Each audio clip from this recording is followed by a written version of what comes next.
கிறிஸ்துவும் சபையும். 5 தலைப்புகளில் நாம் கர்த்தருடைய வசனத்தை தியானிக்கலாம். ஒன்று என்னவென்றால், Christ died for the church. அடுத்தது, Christ builds the church. 3, Christ purify the church. அடுத்தது, கிரைஸ்ட் இன்டர்சீட்ஸ் தி சர்ச். அடுத்தது, கிரைஸ்ட் ப்ரிப்பேர்ஸ் தி சர்ச்.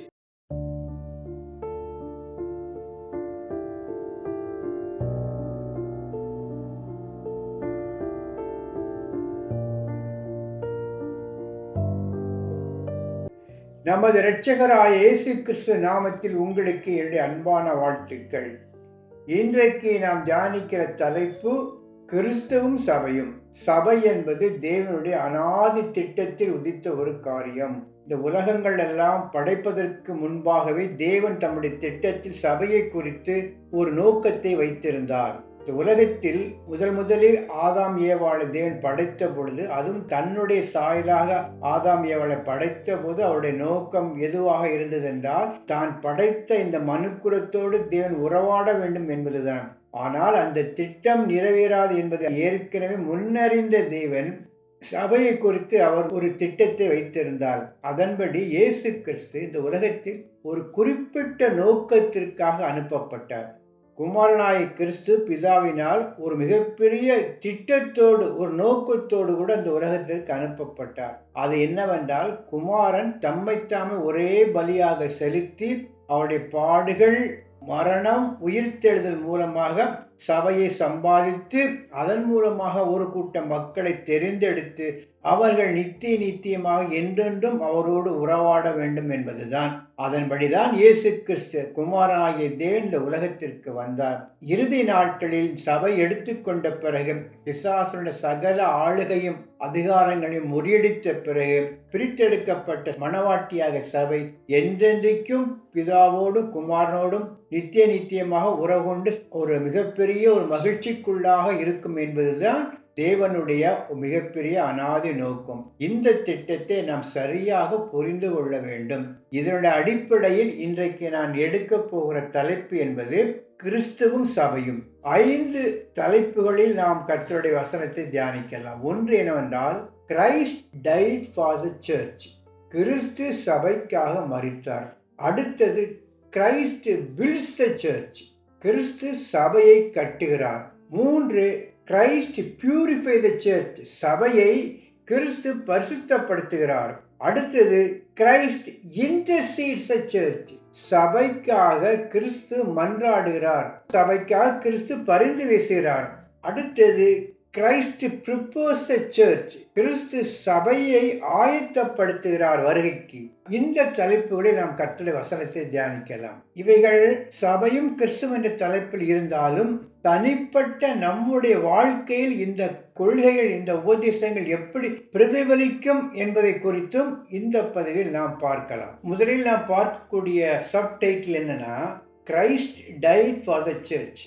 தெளிவாக சொல்லணும் என்றால், சபையை கிறிஸ்து விலை கொடுத்து வாங்கி இருக்கிறார். சபை என்பது அவருடைய சொந்த இரத்தத்தினால் சம்பாதிக்கப்பட்ட சபை. சபை யாருக்கு சொந்தமானது? கிறிஸ்துவுக்கு சொந்தமானது. இதற்கு ஆதாரமாக உள்ள வசனம் எதுவென்றால், அப்போஸ்தலர் நடபடிகள் புத்தகம் 20வது அதிகாரம் 28வது வசனம். ஆகையால் உங்களை குறித்தும் தேவன் தம்முடைய சுய இரத்தத்தினாலே சம்பாதித்துக் கொண்ட தமது சபையை மேய்ப்பதற்கு பரிசுத்த ஆவி உங்களை கண்காணிகளாக வைத்த மந்தை முழுவதையும் குறித்தும் எச்சரிக்கையாயிருங்கள். இதில் பார்க்கும் பொழுது, தேவன் தம்முடைய சுய இரத்தத்தினாலே சம்பாதித்துக் கொண்ட சபை என்று பார்க்கும். இங்கு தேவன் என்று யாரை குறிப்பிடுகிறார் என்றால் போல் இயேசு கிறிஸ்துவை தேவன் தம்முடைய சுய இரத்தத்தினாலே சம்பாதித்த சபை. இதற்கு முன்னுதாரணமாகத்தான் இயேசு கிறிஸ்து மரிப்பதற்கு முன்பாக பஸ்கா பண்டிகை கொண்டாடும் பொழுது அவர் சொன்ன வார்த்தைகளை நாம் நினைவு கூற வேண்டும். மத்தேயு 26:26 நாம் பார்க்கும் பொழுது, அவர்கள் போஜனம் பண்ணுகையில் இயேசு அப்பத்தை எடுத்து ஆசீர்வதித்து அதை பிட்டு சீஷர்களுக்கு கொடுத்து, நீங்கள் வாங்கி புசியுங்கள், இது என்னுடைய சரீரமாயிருக்கிறது என்றார். இதில் அவர் என்ன சொல்கிறார் என்றால், ஒரு அப்பத்தை பிட்டு கொடுத்து, இது என்னுடைய சரீரமாக இருக்கிறது என்று எல்லாருக்கும் அந்த அப்பத்தை பிரித்து கொடுக்கிறார். இது என்னுடைய சரீரமாக இருக்கிறது.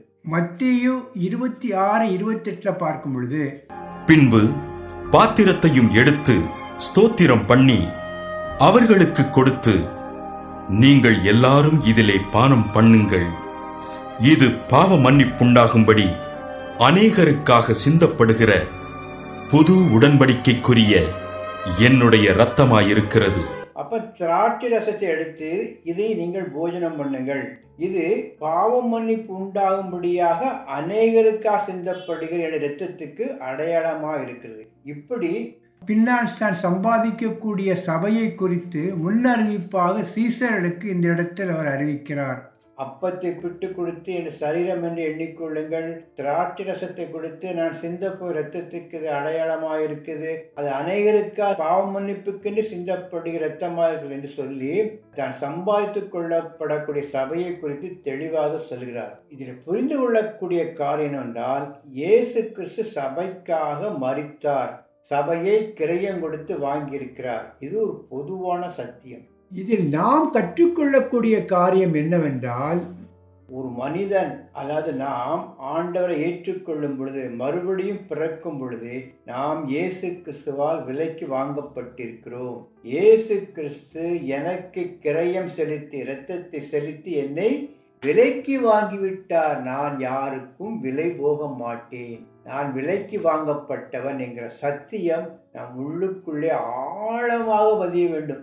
இயேசு என்னை விலைக்கு வாங்கிட்டார், சாத்தான் என்னை விலைக்கு வாங்க முடியாது. சாத்தானுடைய தந்திரங்களோ, அவனுடைய ஐஸ்வர்யங்களோ, அவனுடைய சொத்துக்களோ, அவனுடைய உபதேசங்களும் எதுவும் என்னை பிரிக்க முடியாது, விலை கொடுத்து வாங்க முடியாது. அப்ப இந்த சத்தியம் நமக்குள்ளே ஆழமாக பதிந்திருக்க வேண்டும். நான் கிரயத்துக்கு கொள்ளப்பட்டவன், நான் விலைக்கு வாங்கப்பட்டவன், நான் யாருக்கும் விலை போக மாட்டேன். விலை போகக்கூடிய பொருட்கள் அல்ல நாம், விலை போகக்கூடிய நபர்கள் அல்ல நாம். ஒரு தைரியமாக இருக்க வேண்டும். பலவிதமான கவர்ச்சிகள், ஆசபாசங்கள், செல்வங்கள் நம்மை அப்படி இழுக்கும் பொழுது, நான் இயேசுவின் இரத்தத்தினாலே விலைக்கு வாங்கப்பட்டவன், அவர் சொந்த இரத்தத்தை சிந்தி என்னை சம்பாதித்திருக்கிறார், அதனால் நான் யாருக்கும் விலை போக மாட்டேன் என்கிற சத்தியம் நமக்குள்ளே வர வேண்டும். அதுதான் Christ died for the church என்பதனுடைய தனிப்பட்ட அப்ளிகேஷன். அடுத்தது நாம் பார்க்கக்கூடிய காரியம் என்னவென்றால், Christ builds a church, கிறிஸ்து சபையை கட்டுகிறார். இதுல ரெண்டு வகையான காரியம். ஒன்னு நியூமரிக்கல் growth, இன்னொன்று ஸ்பிரிச்சுவல் growth. இந்த ரெண்டு காரியத்தையுமே கிறிஸ்து தான் சபைக்கு செய்கிறார். முதலாவது நாம் பார்க்கக்கூடிய காரியம் என்ன? Numerical growth. இதுக்கு ஆதாரமாக உள்ள வசனம் எதுவென்றால், அப்போஸ்தலர் நடபடிகள் 2:47. ரட்சிக்கப்படுகிறவர்களை கர்த்தர் அனுதினமும் சபையில் சேர்த்து கொண்டு வந்தார். ஒரு மனிதன் ரட்சிக்கப்படும் பொழுது அவன் உலகளாவிய சபையில் இணைத்து அதன் மூலமாக லோக்கல் சபையில் இணைகிறான். அப்படி பார்க்கும் பொழுது நாம் எப்படி சபையில் இணைக்கப்படுகிறோம் என்றால், நாம் தேவனால் சபையில் இணைக்கப்படுகிறோம். ஒரு மனிதனை சபையோடு இணைப்பது யார் என்றால் கர்த்தர். அப்படி என்றால் சபையோட உண்மையான வளர்ச்சி யாரால் நடைபெறுகிறது என்றால் கர்த்தரால் நடைபெறுகிறது. ஒருவேளை அந்த சபையில களைகளும் இருக்கலாம், சம்பந்தப்படாதவரும் இருக்கலாம். ஆனால் உண்மையான மக்கள் சபையில் யாரால் சேர்க்கப்படுகிறார்கள் என்றால் கர்த்தரால் சபையில் சேர்க்கப்படுகிறார்கள், இணைக்கப்படுகிறார்கள். இதை ஆழமாக புரிந்து கொள்ள வேண்டும். சபையை கட்டுகிறவர் கர்த்தர், மனிதன் கட்டவில்லை. மனிதனை அவர் கருவிகளாகத்தான் பயன்படுத்துகிறார் தவிர சபையை கட்டுகிறவர் கர்த்தர் இயேசு கிறிஸ்து என்கிற சிந்தனை ஒவ்வொரு ஊழியக்காரனுக்கும் ஏற்பட வேண்டும். அது சபையை கட்டுகிற ஊழியமாக இருந்தாலும் சரி, மற்ற எந்த வகை ஊழியங்களாக இருந்தாலும் சரி, அந்தந்த ஊழியங்களை கட்டுகிறவர் இயேசு கிறிஸ்து. சபை என்று பொதுவாக சொல்லப்பட்டாலும் கூட சபையினுடைய அத்தனை ஊழியங்களையும் வர்த்திக்க பண்ணுகிறவர், ஆசீர்வதிக்கிற யார் என்றால் கர்த்தர். அடுத்ததாக பார்க்கும் பொழுது ஸ்பிரிச்சுவல் growth பில்டிங். அது எப்படி என்றால், இதற்கு ஆதாரமாக உள்ள வசனம் எபேசியர் 4:11 முதல் 16 வரை உள்ள வசனங்கள். இதில் தெளிவாக நாம் கற்றுக்கொள்ளக்கூடிய காரியம் என்னவென்றால், சபைக்கு தேவன் 4 அல்லது 5 வகை ஊழியங்களை கொடுத்திருக்கிறார். சில பேர் என்ன சொல்றாங்கன்னா, அப்போஸ்தல ஊழியம், தீர்க்கதரிசி ஊழியம், போதக மேய்ப்பர் ஊழியம் என்று சேர்த்து சொல்கிறார்கள். அப்புறம் நற்செய்தியுடைய ஊழியம், இப்படி என்று 4 வகையாக சொல்லலாம், 5 வகையாக எடுத்துக்கலாம். இப்படி இந்த வகை ஊழியங்களை சபைக்கு கர்த்தர் வரங்களாக தருகிறார். இந்த வரங்களை யாருக்கு கொடுத்திருக்கிறார் என்றால் சபையுடைய விசுவாசிகளுக்கு கொடுத்திருக்கிறார். இந்த வரங்களை சபையுடைய விசுவாசிகள் பயன்படுத்திக் கொள்ள வேண்டும், அறிந்து கொள்ள வேண்டும். இந்த வரங்களை தீர்க்கதரிசிகளை, அப்போஸ்தலர்களை, சுவிசேஷர்களை, போதகர்களை, மேய்ப்பர்களை, இந்த வரங்களை செயல்படுத்தக்கூடிய நபர்களை நமக்கு கொடுத்திருக்கிறார். எனவே ஒரு விசுவாசிக்கு இந்த 5 வகை ஊழியங்களும் பயன்பட வேண்டும். ஏதோ மேய்ப்படு ஊழியத்தினால் மட்டும் அவன் பயன்பெறக்கூடாது, அதை மட்டும் அவன் அறிந்திருக்க கூடாது. இந்த 5 வகை ஊழியங்களையும் எதற்காக கொடுத்திருக்கிறார் என்றால் அவருடைய குமாரனாகிய இயேசு கிறிஸ்துவினுடைய நிறைவான வளர்ச்சிக்கு தக்கதாக. அதுக்கு என்ன அர்த்தம் என்றால், இயேசு கிறிஸ்து உலகத்தில் மனிதனாக இருந்தபோது அவர் பெற்ற ஆவிக்குரிய வளர்ச்சி, முதிர்ச்சி, பரிசுத்தம், நேர்மை, உண்மை, அன்பு இவைகளுக்கு நிறைவாக நம்மை வளர்க்கும்படியாக குமாரனாய கிறிஸ்து நமக்கு செயல்படுகிறார். இந்த வளர்ச்சியை கொடுக்கிறவர் யார் என்றால் குமாரனாகிய கிறிஸ்து. ஏனென்றால் அவர்தான் இந்த உலகத்தில் அத்தனை காரியங்களை செய்திருக்கிறார். எனவே இந்த நிறைவான வளர்ச்சியை குமாரனாகிய கிறிஸ்து நமக்கு தருகிறார். இதை நாம் புரிந்து கொள்ள வேண்டும். 2 காரியங்கள். ஒன்று, 5 வகை ஊழியங்களை சபைக்கு கொடுத்து அதை விசுவாசிகள் பயன்படுத்தி கொள்ள வேண்டும். இன்னொன்று, இந்த 5 வகை ஊழியங்கள் எதற்கு கொடுத்திருக்கிறார் என்றால் இயேசு கிறிஸ்து இந்த உலகத்தில் மனிதனாக வாழ்ந்த காலத்தில் அவர் பெற்ற அந்த ஆவிக்குரிய வளர்ச்சிக்கு நிகராக நாமும் வளர வேண்டும் என்பதற்காக இப்படிப்பட்ட ஊழியங்களை கிறிஸ்து நமக்கு கொடுத்திருக்கிறார். இதுதான் ஸ்பிரிச்சுவல் growth. இந்த 2ஐயும் செய்கிறவர் யார் என்றால் இயேசு கிறிஸ்து தான். அவர் மனிதனாக வந்த காரணத்தினாலே அவருடைய வளர்ச்சியை நமக்கு தரும்படியாக ஊழியங்களை கொடுத்திருக்கிறார். அந்த வளர்ச்சியை நியூமெரிக்கலா பார்த்தீங்கன்னா சபையை வளர்க்கிறவர். வெறும் சபைனா கட்டடங்களை மட்டும் இல்லை, 5 வகை ஊழியங்களை, எந்தெந்த ஊழியங்கள்லாம் யாரெல்லாம் செய்கிறாங்களோ இந்த ஊழியங்களை கட்டி வளர்க்கிறவரும் கர்த்தர் தான். ஏதோ பிரஷ்டிக்கப்பட்டுள்ள கர்த்தர் சபை சேர்த்தார் என்பது அது சபையில் சேர்க்கிற அனுபவத்தை மாத்திரமில்லை, எல்லா வகை ஊழியங்களையும் கர்த்தர் ஆசீர்வதித்து அதன் முழு நிறைவான ஒரு வளர்ச்சிக்கு தக்கதா நம்ம நடத்துகிறவர் ஆண்டவராய் இயேசு கிறிஸ்து. கிரைஸ்ட் பில்ட் த சர்ச் என்பது 100க்கு 100 உண்மை. அடுத்தபடியாக நாம் பார்க்கக்கூடிய காரியம், கிரைஸ்ட் பியூரிஃபைஸ் த சர்ச். கிறிஸ்து சபையை பரிசுத்தப்படுத்துகிறார். இதற்கு ஆதாரமாக உள்ள வேத வசனம் எபேசிய பட்டணத்துக்கு பவுல் எழுதிய நிருபம் 5வது அதிகாரம் 25 முதல் 27 வரை உள்ள வசனங்கள். புருஷர்களே, உங்கள் மனைவிகளில் அன்பு கூறுங்கள், அப்படியே கிறிஸ்துவும் சபையில் அன்பு கூர்ந்து தாம் அதை திருவசனத்தை கொண்டு தண்ணீர் முழுக்கினால் சுத்திகரித்து பரிசுத்தமாக்குகிறதற்கும் கரை திரை முதலானவைகள் ஒன்றும் இல்லாமல் பரிசுத்தமும் பிழையற்றதுமான மகிமையுள்ள சபையாக அதை தமக்கு முன் நிறுத்திக் கொள்வதற்கும் தம்மைத்தாமே அதற்காக ஒப்பு கொடுத்தார். 25 பார்க்கும் பொழுது கிறிஸ்துவும் சபையில் அன்பு கூர்ந்து அதை திருவசனத்தை கொண்டு தண்ணீர் முழுக்கினால் சுத்திகரித்து பரிசுத்தமாக்குவதாக பார்க்கலாம். நாம் ஞானஸ்தானம் திருமுழுக்கு எடுக்கும் பொழுது நம்முடைய பாவங்கள் கழுவப்படுகிறது என்பதற்கு ஒரு அடையாளமாக இருப்பதுதான் ஞானஸ்தானம், திருமுழுக்கு. அப்படி பாவங்கள் கழுவப்பட்ட பிறகு நம்மை பரிசுத்தப்படுத்துகிற ஒரு காரியம் எதுவென்றால் அவருடைய திருவசனம். இந்த வசனத்தின் மூலமாக நம்மை பரிசுத்தப்படுத்தி நம்மை பிழையற்றதும் மகிமையுமான திருச்சபையாக தமக்கு முன்பாக கிறிஸ்து நிலைநிறுத்துகிறார். அடிக்கோடிட்டு சொல்லக்கூடிய காரியம் என்னவென்றால், வசனம் இல்லாமல் பரிசுத்தம் அடைய முடியாது. ஒரு மனிதன் எந்த அளவுக்கு வசனத்தை கேட்கிறானோ அதுக்கு அடுத்தபடியா எந்த அளவுக்கு வசனத்துக்கு கீழ்ப்படிந்து தன்னை ஒப்பு கொடுக்கிறானோ, கீழ்ப்படுகிறானோ, அதனுடைய அடிப்படையிலே தான் அவனுடைய பரிசுத்தம் வளரும். கேட்பதும் முக்கியம், அதற்கு கீழ்ப்படிவதும் முக்கியம். வசனமே கேள்விப்படாமல் கேட்காமல் கீழ்ப்படிய முடியாது. 2ஐயும் ஒரு மனிதன் செய்யும் போது அந்த மனிதன் பரிசுத்தப்படுகிறான். அதற்கு உதவியாக இருப்பது தேவனுடைய வார்த்தை, வேத வசனங்கள் மூலமாக நாம் பரிசுத்தம் அடைய முடியும். தனிப்பட்ட நபர்களாக நாம் பரிசுத்தம் அடையும் பொழுது அது சபையாக பரிசுத்தம் அடைகிறது. சபை பரிசுத்தம் அடைவது என்றால் என்ன அர்த்தம்? அதில் உள்ள விசுவாசிகள் வசனத்துக்கு கீழ்ப்படிந்து நடக்கும் பொழுது தனிப்பட்ட நபர்கள் விசுவாசிகள் பரிசுத்தம் அடையும் போது அது சபையினுடைய வளர்ச்சியாக கருதப்படும். கிறிஸ்து சபையை பரிசுத்தப்படுத்துவது என்றால் என்னென்று பார்க்கும் பொழுது அவருடைய வசனத்தின் மூலமாக, கண்டிப்பின் மூலமாகவும் பரிசுத்தப்படுத்துவார். சிற்சையை அனுப்பி நம்மளை பரிசுத்தப்படுத்துவார். எனவே நம்மை பரிசுத்தப்படுத்தக்கூடிய காரியம் தேவனுடைய வசனம், கீழ்ப்படியாமை மூலமாக கிடைக்கக்கூடிய தண்டனை, இவைகள் மூலமாக கிறிஸ்து நம்மை பரிசுத்தப்படுத்தி நமக்கு முன்பாக பிழையற்றதும் மகிமையுமுள்ள ஒரு சபையுள்ள நபராக நம்மளை நிறுத்துவார். சபையை பரிசுத்தப்படுத்துகிறவர் கிறிஸ்து. அடுத்ததாக நாம் பார்க்கக்கூடிய மிக முக்கியமான குறிப்பு என்னவென்றால், கிரைஸ்ட் இன்டர்சீட்ஸ் எ சர்ச். கிறிஸ்து நமக்காக மன்றாடி கொண்டே இருக்கிறார். இன்றைக்கு கிறிஸ்தவ வாழ்க்கையில் நாம் நிலைத்து நிற்பதற்கு மிக மிக முக்கியமான ஒரு காரியம் என்ன தெரியுமா? அவர் நமக்காக பிதாவினிடத்தில் மன்றாடி கொண்டே, இன்டர்சீட்ஸ், பரிந்து வீசிக்கொண்டே இருக்கிறார். இந்த மிகப்பெரிய ஊழியத்தை நாம் மறந்து விடக்கூடாது.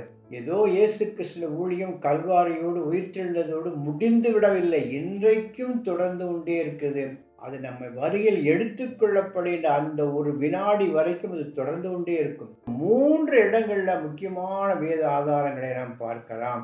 மிகவும் முக்கியமான ஒரு ஆதாரம் எபிரேயருக்கு எழுதின நிருபம் 7வது அதிகாரம் 25வது வசனம், ரோமர் 8:34, 1 யோவான் 2:1. இந்த 3 இடங்களும் மிகவும் தெளிவாக அவர் நமக்காக பரிந்து பேசுகிறார், மன்றாடுகிறார் என்கிற வார்த்தை தெளிவாக சொல்லப்பட்டிருக்கிறது. எபிரேயர் 7:25 பார்க்கும் பொழுது, தமது மூலமாய் தேவனிடத்தில் சேருகிறவர்களுக்காக வேண்டுதல் செய்யும்படிக்கு அவர் எப்பொழுதும் உயிரோடு இருக்கிறபடியினால் அவர்களை முற்றுமுடிய ரட்சிக்க வல்லவராயிருக்கிறார். அவர் நமக்கு வேண்டுதல் செய்யும் பொருட்டு உயிரோடு இருக்கிறார். அதனால் நம்ம முற்றுமுடிய ரட்சிக்க அவர் வல்லவர். 24/7 ஒரு இமைப்பொழுது கூட அந்த மன்றாட்டு ஊழியத்தை விடாதபடி செய்து கொண்டிருக்கிறார். என்றைக்கு அவர் பரலோகத்தில் எடுத்துக்கொள்ளப்பட்டாரோ அந்த வினாடியிலிருந்து சபை எடுத்துக்கொள்ளப்படக்கூடிய அந்த நாள் வரைக்கும் தொடர்ந்து நமக்காக மன்றாடக்கூடிய ஒரு நபர் நம்முடைய தேவனாய் இயேசு கிறிஸ்து. ரோமர் 8:31 பார்க்கலாம். அவரே தேவனுடைய வலது பாசத்திலும் இருக்கிறார், நமக்காக வேண்டுதல் செய்கிறவரும் அவரே. எவ்வளவு அருமையா பாருங்க. அதுக்கப்புறம் 1 யோவான் 2:1 பார்க்கும் பொழுது, நீதிபரராயிருக்கிற கிறிஸ்து நமக்காக பிதாவினிடத்தில் பரிந்து பேசுகிறவராய் இருக்கிறார். 3 இடங்கள்ல இயேசு கிறிஸ்துவினுடைய மன்றாட்டு ஊழியத்தை பற்றி மிகவும் தெளிவாக சொல்லப்பட்டிருக்கிறது. அப்படி என்றால் இன்றைக்கு நாம் உயிரோடு ஜீவனுள்ள சாட்சிகளாக இருப்பதற்கு காரணம் அவருடைய மன்றாட்டு ஊழியம். ரட்சிக்கப்பட்ட பிறகு பிசாசனுடைய சோதனைகள், ஏமாற்றங்கள், எதிர்ப்புகள், நிந்தைகள், அவமானங்கள், தோல்விகள், இவை எல்லாவற்றிலும் கூட நாம் நிலைத்து நிற்பதற்கு காரணம் பிதாவினிடத்தில் தான் மீட்டெடுத்த பிள்ளைகளுக்காக அவர் பரிந்து பேசிக்கொண்டே இருக்கிறார். என்னுடைய பிள்ளைகள் சொல்லி அந்த பரிந்து பேசுகிற அந்த ஒரு காரியம் தான் நம்ம நிலைநிற்க வைக்கிறது என்பதை நான் ஒருபோதும் மறந்துவிடக்கூடாது. எனவே சபைக்காக குமாரனாகிய இயேசு கிறிஸ்து பரிந்து பேசிக்கொண்டே இருக்கிறார். இறுதியாக கிரைஸ்ட் ப்ரிப்பேர்ஸ் எ சர்ச். கிறிஸ்து சபையை ஆயத்தப்படுத்துகிறார். எதற்கு ஆயத்தப்படுத்துகிறார்? நமக்கென்று ஒரு இடத்தை ஆயத்தப்படுத்தி கொண்டே இருக்கிறார். இயேசு கிறிஸ்து 2 காரியங்களை விண்ணகத்தில் செய்து கொண்டிருக்கிறார். ஒன்று நமக்காக மன்றாடி கொண்டிருக்கிறார், இன்னொன்று நமக்காக ஒரு இடத்தை ஆயத்தம் பண்ணி கொண்டே இருக்கிறார். யோவான் 16வது அதிகாரம் 1 முதல் 4 வரை உள்ள வசனங்களை பார்க்கும் பொழுது, அவர் விண்ணகத்துக்கு எடுத்து செல்லப்படும் முழு சொன்ன வார்த்தை என்னன்னா, நான் பரலோகத்துக்கு போறேன், அங்க உங்களுக்கென்று அநேக இடங்கள், என் பிதா வீட்டில் ஏகப்பட்ட இடங்கள், மேகப்பட்ட மேன்ஷன்ஸ் எல்லாம் இருக்கு, அங்கே உங்களுக்குன்னு ஒரு இடத்தை ஆயத்தம் பண்ணி வைத்துவிட்டு திரும்பவும் உங்களை கூட்டி கொண்டு போகிறேன் என்று தெளிவாக சொல்லியிருக்கிறார். நான் போய் உங்களுக்கு ஒரு ஸ்தலத்தை ஆயத்தம் பண்ண பின் நான் இருக்கிற இடத்தில் உங்களையும் மறுபடியும் இருக்கும்படி நான் மறுபடியும் உங்களை என்னிடத்தில் சேர்த்துக் கொள்வேன் என்று தெளிவாக சொல்லியிருக்கிறார். எனவே 2 காரியங்களை குமாரனாகிய கிறிஸ்து நமக்காய் செய்து கொண்டிருக்கிறார். பரிந்து வீசிக் கொண்டிருக்கிறார், நமக்கு ஒரு இடத்தை ஆயத்தம் பண்ணி கொண்டிருக்கிறார். இதுதான் 1 தெசலோனிக்கேயர் 4:16-17 பார்க்கும் பொழுது, கிறிஸ்துவுக்குள் மரித்தவர்கள் எழுந்திருப்பார்கள், பின் உயிரோடு இருக்கிற நாமும் ஆண்டவரோடு எடுத்துக்கொள்ளப்படுவோங்கிற வார்த்தை சொல்லப்பட்டிருக்கிறது. அப்படி எடுத்துக்கொள்ளப்படும் பொழுது நாம் வெறுமையாக அங்கே செல்வதில்லை. நமக்கு ஒரு மிகப்பெரிய ஒரு இடத்தை, ஆயத்தமாக்கப்பட்ட இடத்தை, ப்ரிப்பேர்டு பிளேஸை அடைவதற்காக நாம் எடுத்துக்கொள்ளப்படுவோம். எவ்வளவு மகிமையான அனுபவம் பாருங்க. எனவே இதனுடைய அடிப்படையாக பார்க்கும்போது இயேசு கிறிஸ்து எனக்காக மரித்தார், என்னை பரிசுத்தம் பண்ணுகிறார், என்னை ஆயத்தப்படுத்துகிறார், எனக்காக மன்றாடுகிறார். இவ்வளவு மகிமை உள்ள தேவன் நமக்கு இருக்கிறபடியால் இந்த உலகத்துள்ள பாடுகளை குறித்து நாம் கொஞ்சமும் கவலைப்படாமல் இந்த நம்பிக்கையோடு வாழ நமக்கு கர்த்தர் கிருபை செய்வாராக. கர்த்தருடைய பரிசுத்த நாமம் மகிமைப்படுவதாக. செய்திகள் உங்களுக்கு பிடித்திருக்கும் என்றால் தயவு செய்து ஷேர் பண்ணுங்க. அடியனுடைய ஊழியத்திற்காக ஜெபித்துக் கொள்ளுங்கள். கர்த்தருடைய பரிசுத்த நாமம் மகிமைப்படுவதாக. ஆமென்.